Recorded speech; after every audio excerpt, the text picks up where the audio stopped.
Hai gengs, kalau ngomongin soal Jepang, kamu pasti kepikiran kan sama yang namanya sumo? Tapi tahu nggak sih gengs, kalau atlet sumo terkenal memiliki kehidupan yang sangat mewah dan punya banyak harta. Gak cuman itu, pesumo juga terkenal sangat dihormati di Jepang.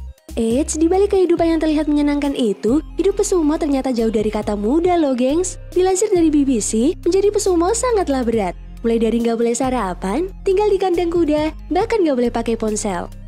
Seberapa berat menjadi pesumo? Penasaran? Makanya tonton terus videonya di mana lagi kalau bukan di Social Hits yang hits banget. Eits, jangan lupa subscribe ya gengs.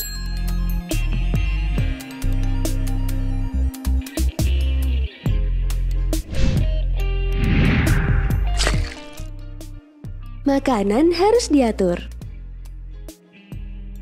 Meski pesumo diwajibkan memiliki badan yang gemuk, tapi jangan salah nih gengs, tiap pesumo harus menjalani diet khusus setiap harinya. Salah satu pantangan dalam diet pesumo ini adalah dilarang sarapan atau makan di pagi hari. Bukan untuk menguruskan badan loh gengs, tapi pesumo dilarang sarapan agar metabolisme tubuh mereka melambat dan meningkatkan nafsu makan mereka. Saat siang dan malam hari, para pesumo diwajibkan makan dalam porsi yang sangat besar. Menu yang mereka makan umumnya adalah rebusan yang penuh akan protein. Dan setelah makan, mereka juga diwajibkan untuk segera tidur dan itu dilakukan berulang kali setiap hari.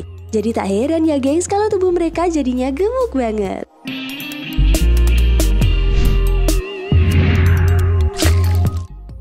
Tinggal di kandang kuda. Tahu gak sih gengs kalau pesumo tidak tinggal di rumah sendiri? Khususnya buat para pesumo di bawah tingkat 1 dan 2. Mereka harus tinggal di kandang kuda. Kandang kuda adalah sebutan bagi sebuah rumah besar semacam padepokan tempat para sumo berlatih. Ada sekitar 45 kandang kuda di Jepang yang mewakili 45 klub. Sumo di bawah tingkat 1 dan 2 layaknya junior yang harus memenuhi kebutuhan semua orang di kandang kuda. Mereka memasak masakan sendiri, membersihkan ruangan dan halaman, dan mencuci pakaian para seniornya. Hanya ada 2 pilihan, tinggal sebagai sumo di dalam kandang kuda atau keluar selama-lamanya dari dunia sumo. Bahkan seorang sumo yang memiliki istri juga tidak diizinkan bawa istrinya loh gengs. Mereka harus tinggal secara terpisah dan baru boleh tinggal di rumah sendiri setelah tingkat 2. Karena wanita benar-benar dilarang untuk memasuki kandang kuda.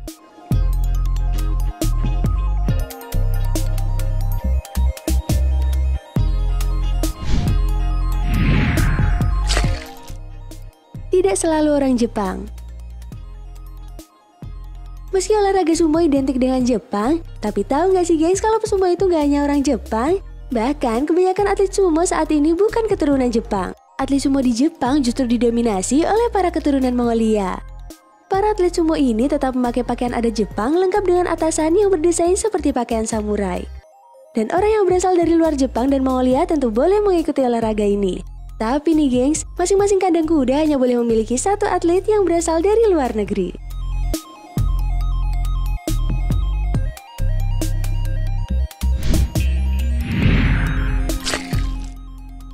Tidak mencuci rambut.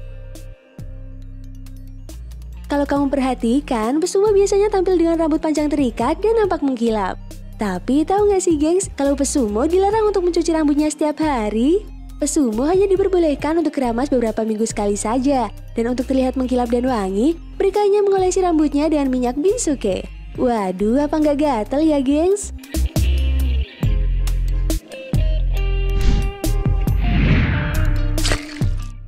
Kehidupan mewah pesumo.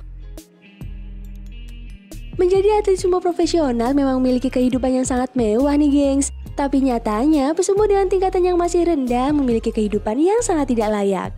Mereka tidak boleh punya pacar dan tidak diizinkan untuk menggunakan ponsel. Sangat berbeda dengan pesumo yang sudah mencapai tingkatan atas. Mereka akan mendapatkan kemewahan, gaji tinggi, ketenaran, dan juga kehormatan.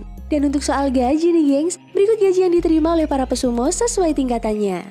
Pesumo yang mendapatkan gelar Yokozuna, yakni peringkat tertinggi di olahraga sumo, digaji sebesar 313 juta rupiah per bulan. Tapi gaji itu akan meningkat pesat menjadi 840 juta per bulan apabila pesumo tersebut menjadi juara dalam turnamen. Sementara itu, pesumo kelas Juryo, yakni peringkat di bawah Yokozuna, mendapatkan 114 juta per bulan. Nah, dan untuk pesumo yang masih menduduki tingkatan bawah, mereka hanya akan digaji setiap turnamen berlangsung.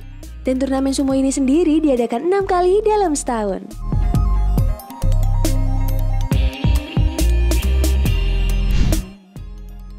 Gimana nih gengs? Kamu tertarik buat jadi pesumo? Komen di bawah ya. Dan sampai jumpa di video kita selanjutnya. Dadah!